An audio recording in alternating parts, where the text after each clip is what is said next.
बिस्मिल्लाहिर्रहमानिर्रहीम। अस्सलाम वालेकुम नाज़रीन, मैं हूं कंबर ज़ैदी। यूट्यूब और फेसबुक पे आप मेरा व्लॉग देख रहे हैं। NRO2 का तीसरा नतीजा हमारे सामने आ गया है। ये तीसरा नतीजा क्या है, ये सीक्वेंस किस तरह से चल रहा है और इसके बाद क्या नताइज सामने आने वाले हैं, आपको इस वीडियो में बताऊंगा। साथ साथ ये भी बताऊंगा कि मरियम नवाज से मुस्लिम लीग नून की जो सीनियर क़यादत है वो उनकी इमेच्योरिटी से परेशान है। इसकी मैं आपको सबूत दूंगा कि किस तरह से वो परेशान है, और साथ आपको बताएंगे खान साहब अपना डंडा चलाने वाले हैं। और खान साहब का ये डंडा क्या होगा, एक बहुत बड़ी खबर आई है, नई खबर आई है, वो मैं आपको इस व्लॉग में आपके साथ शेयर करने वाला हूं। सबसे पहले NRO2 का तीसरा नतीजा। पहला नतीजा क्या था नाज़रीन? पहला नतीजा था इसहाक डार की वापसी। जिस तरह से वो वापसी हुई आपको मैंने बताया कि पूरी डील के साथ हुई। दूसरा नतीजा इसका ये था कि मरियम नवाज की बरियत इस्लामाबाद हाई कोर्ट से, और वो बरियत के फैसले पर खान साहब हमें कल गुस्से नजर आए और खान साहब ने टैक्स ला के जलसे में इज़हार किया। मेरी वीडियो भी मौजूद है, वो आप देख सकते हैं। तीसरा नतीजा पासपोर्ट की वापसी है। ये कौन सा केस था पासपोर्ट का?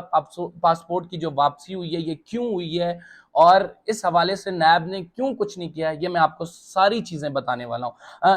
क्विकली आपके सामने ये केस रख देते हैं। 2019 में आपको पता है चौधरी शुगर मिल केस में नैब ने मरियम नवाज को हिरासत में लिया था। 48 दिन वो मरियम नवाज जो है नैब की हिरासत में रही थी, उसके बाद उनको जेल भेज दिया गया था। नैब ने इसका रेफरेंस 3-4 माह में दायर करना था और इस पर कार्रवाई चलनी थी, लेकिन अनफॉर्चुनेटली NRO2 जो मैं बार बार कह रहा हूँ, वो क्यों कह रहा हूँ आपको बता भी देता हूँ कि नैब ने ना वो रेफरेंस सही तरह से दायर किया, ना उसकी पैरवी की। और आज जब ये तमाम चीजें हो गई हैं, 4 साल बाद मरियम नवाज को उनका पासपोर्ट मिल गया, क्योंकि अदालत के पास कोई बेसिस नहीं है जिस पर वो फैसला कर सके। मरियम नवाज के वकील ने अपने दलाइल के तौर पर यह कहा है कि इस केस पे तो कोई पेशरफ्त नहीं हुई, और 4 साल से जो है ये आपने मुकदमा बना के रखा हुआ है, 3-3.5 साल से।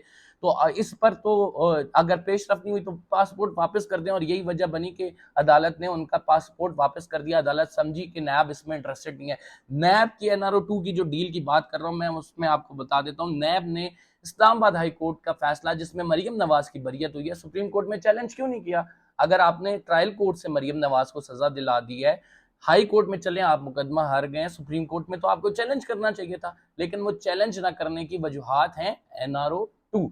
तो इसी वजह से मैं कह रहा हूं कि दो कड़ियां आपको पता लग गई कि मरियम नवाज की बरियत पहली जो है, उसके बाद पहली थी कि इसहाक डार की वापसी, और तीसरी कड़ी ये है कि मरियम नवाज को पासपोर्ट मिल गया। अब मरियम नवाज क्या करेंगी? मरियम नवाज साहिबा जो है लंदन की टिकट कटाएंगी, मियां मोहम्मद नवाज शरीफ से मुलाकात होगी, इलेक्शन स्ट्रेटेजी बनाई जाएगी। और मियां मोहम्मद नवाज शरीफ के लिए जो मैं आपको पहले खबर दे चुका हूं कि सियासी रहनुमा, अहम सियासी रहनुमा और कानूनी टीम जो है उनके एक साथ बैठ चुकी है। उसने स्ट्रेटेजी डिवाइस कर ली है, इस पर इम्प्लीमेंटेशन होना है कि अब उसको किस तरह से इम्प्लीमेंट किया जाएगा। और इसीलिए मरियम नवाज साहिबा मुतवक्के है, जो हमारे जराए बताते हैं कि वो लंदन जा सकती हैं अपने वालिद साहब से मुलाकात करने के लिए, और वहां पे बहुत सारी चीजें लंदन में तय की जाएंगी। मरियम नवाज से सीनियर क्यादत परेशान भी है, और सीनियर क्यादत जो है वो हैरान भी है। हैरान क्यों है, परेशान क्यों है, ये इसकी वजह मैं आपको बता देता हूँ। कल आपने देखा कि मरियम नवाज साहिबा ने सीनियर क्यादत को बिठा के एक प्रेस कॉन्फ्रेंस की। राना सनाउल्लाह और इसहाक डार उनके साथ मौजूद थे।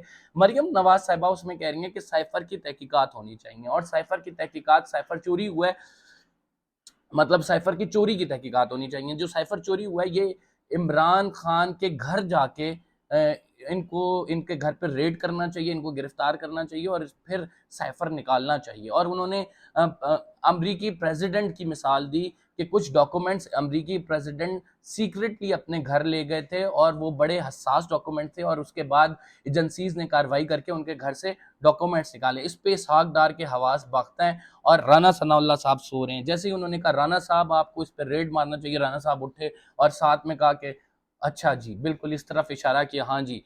तो नाजरीन, सीनियर की आदत इन बातों पे, चूंकि ये इमेच्योर बातें हैं, इन बातों पे सीनियर की आदत हैरान भी है, परेशान भी है। इसका पहला नतीजा मैं आपको बता देता हूँ। चौधरी निसार जो अलग हुए थे, वो इसी वजह से अलग हुए थे कि वो मरियम नवाज के अंडर काम नहीं करना चाहते थे। वो कहते थे कल के बच्चे अब मुझे गाइड करेंगे कि मैंने क्या करना है। और एक तरफ जो है उन्होंने एक रुख इख्तियार कर लिया था, अलहदगी इख्तियार कर ली थी। अब सीनियर की आदत जो है वो ये समझती है कि बड़े हसास मामलात में मरियम नवाज साहिबा एक स्टेप आगे जाके बात करती हैं, और जो कि एक इमेच्योर बात होती है और उस पर उनके रिएक्शन जो है प्रेस कॉन्फ्रेंस में ही वाजे हो जाते हैं। खान साहब ने जी क्या स्ट्रेटेजी डिराइव कर लिया है वो भी बताता हूँ। खान साहब बड़े गुस्से में नजर आ रहे हैं और खान साहब गुस्से में इस वजह से नजर आ रहे हैं कि उनकी सुनी नहीं जा रही। सुनी कहाँ से नहीं जा रही, आपको ये बेहतर पता है कि कौन लोग उनकी नहीं सुन रहे हैं। मुज़ाकरात जो हैं वो इस टाइम हेल्ट हुए हुए हैं और जो मारिया मेमन ने उनसे सवाल किया था कि आपकी आर्मी चीफ से मुलाकात हुई है, खान साहब ने कहा मैं झूठ बोल नहीं सकता और सच बता नहीं सकता, तो इसका मतलब है मुलाकात वो हुई है और उसमें जो बात है कोई ख़ास आगे नहीं बढ़ सकी है। तो खान साहब दूसरी तरफ निकल गए हैं। खान साहब की स्ट्रैटेजी अब मज़ाहमत की स्ट्रैटेजी है और खान साहब ने एक अहम मीटिंग, जो मैं आपको खबर दे रहा हूँ, एक अहम मीटिंग अपने ओहदेदारान की आज कॉल की है। बनी गाला में ये मीटिंग हो रही है। जो तंजीम के लोग हैं, जो निचली सतह पे भी हैं, उनको बुलाया गया, उनको अहम जिम्मेदारियां दी गई हैं। ये जिम्मेदारियां किस हवाले से मैं आपको एक एक करके बता देता हूँ। ये जिम्मेदारियां हैं कि आपने तंजीमी जो ढांचा है उसको मुतहर्रिक करके लोगों को बाहर निकालना है। शहर शहर गली गली जाके लोगों को जो है वो पैगाम तो मैं ऑलरेडी दे चुका हूँ, उनको मुनज़्ज़म करना है। और फिर आपने स्ट्रेटजी बनानी है कि राना सनाउल्लाह की रुकावटों को हमने कैसे अबूर करना है। फिर आपने इस लॉन्ग मार्च को कामयाब बनाने की जो स्ट्रेटजी उस होगी, जो आपको दी जाएगी, उस पर अमल करना है। और फिर साथ खान साहब की ये कोशिश है कि किसी एक पार्टिकुलर हिस्से से यानी पंजाब से ना निकलें, बल्कि खैबर पख्तूनख्वा, पंजाब के मुख्तलिफ इलाके, सिंध, बलूचिस्तान, जहाँ से पीटीआई जहाँ पीटीआई है वहाँ से ये काफिले पूरे मुल्क के इस्लामाबाद की तरफ रुख करें। और ये जब रुख करेंगे, जब आवाम बड़ी तादाद में निकलेगी, इनको कोई नहीं रोक सकेगा। खान साहब ये समझते हैं और खान साहब ने अपना आखिरी पत्ता अभी तक इसलिए रखा हुआ है, इस वजह से मैं कह रहा हूँ कि खान साहब अपना डंडा चलाने वाले हैं, क्योंकि खान साहब को नजर आ रहा है कि NRO 2 के तहत मुख्तलिफ जो रिलीफ हैं वो शरीफ फैमिली को दिए जा रहे हैं और उससे शरीफ फैमिली जो है वो फ़ायदा भरपूर तरीके से उठा रही है। इसहाक डार की वापसी का मामला हो, नवाज शरीफ की वापसी का मामला हो सकता है नवाज शरीफ की वापसी के बाद सियासी सूरत हाल यकसर बदल जाए। तो इस वजह से खान साहब चाहते हैं कि ये काम नवंबर से पहले करें, लेकिन कुछ ओहदेदारान कह रहे हैं नवंबर के बाद, आर्मी चीफ की तैनाती के बाद ये करना चाहिए। लेकिन अल्टीमेटली कॉल खान साहब की है, देखते हैं वो कब देते हैं इसे।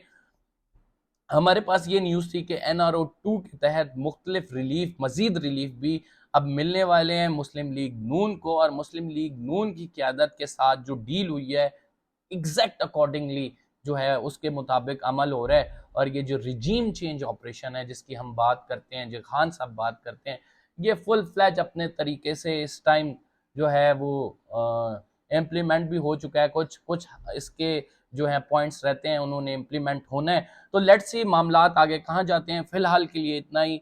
कंबर ज़ैदी को इजाज़त दीजिए और वीडियो को सब्सक्राइब करना, कमेंट करना और लाइक करना ना भूलिएगा। अपने कमेंट्स दें, मैं आपका जवाब दूंगा। इंशाल्लाह कुछ मज़ीद खबरों के साथ आपके सामने हाज़िर खिदमत होंगे। फिलहाल के लिए इतना ही। अल्लाह हाफ़िज़।